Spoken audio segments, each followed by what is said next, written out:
Yesterday, I went to a movie. On average, this would mean I sat through 5 or 6 movie trailers. Considering that the movie in question was Man of Steel, I actually sat through more. Over 20 minutes of trailers played before the show started. Some of them were new, but for someone who goes to the movies on a consistent basis, this oversaturation of advertising gets really boring, bordering on a waste of my time. Sure, it was cool seeing footage for the new Hobbit in 300 now, but considering I'll see these trailers so often before they come out, it'll probably equal half their running times by then. I'll be sick of the films before I even have a chance to see them. Not only that, but trailers often give away too much or misrepresent the final product by including scenes from the last 20 minutes of the movie or which simply weren't in the film at all, and they were never intended to be. Remember the first Tangle trailer and how none of the footage was in the movie?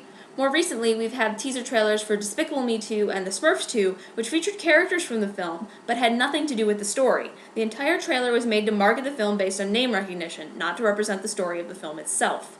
This can be attributed partially or entirely to a shift in box office trends.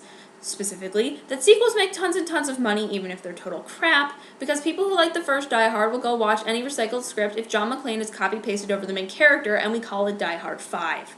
Bruce Willis appreciates your money, but not your press tour.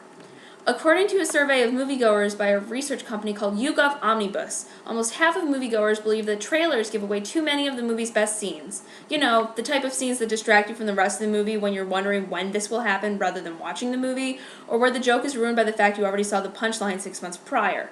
Some of the key scenes in question also give away twists in the plot, or in some cases, the ending of the movie itself. Consider the Ender's Game trailer, which just came out. It features the bugger homeworld being destroyed, which is a climax of the book, and presumably of the movie. The trailers for Up gave away the villain, and the DVD trailers for Kung Fu Panda 2 gave away the last 5 seconds of the film. 5 seconds. Recently, the National Association for Theater Owners, the other NATO, has begun to push for changes in the format of movie trailers. According to the current regulations by the Motion Picture Association of America's Advertising Administration, the maximum length of a movie trailer is 2.5 minutes. Each major studio is allowed 2 exceptions to this per year. The movie-based NATO wants to shorten the maximum trailer length to 2 minutes. They also want new regulations to keep movies from being advertised more than 4 months in advance or without an exact release date featured in the trailer, with 2 exceptions granted through the same system used for trailer length each year. These are all steps in the right direction, but I don't think they're going far enough. New guidelines should limit promotional material to footage from either the first half or the first hour of the movie. This would keep studios or marketing agents from being able to insert scenes that give away the ending to the film, or which aren't intended to be part of the film in the first place. And if your movie isn't interesting without giving away those last 20 minutes, or by adding scenes that aren't in the film itself, then why should we sit through the rest of your movie?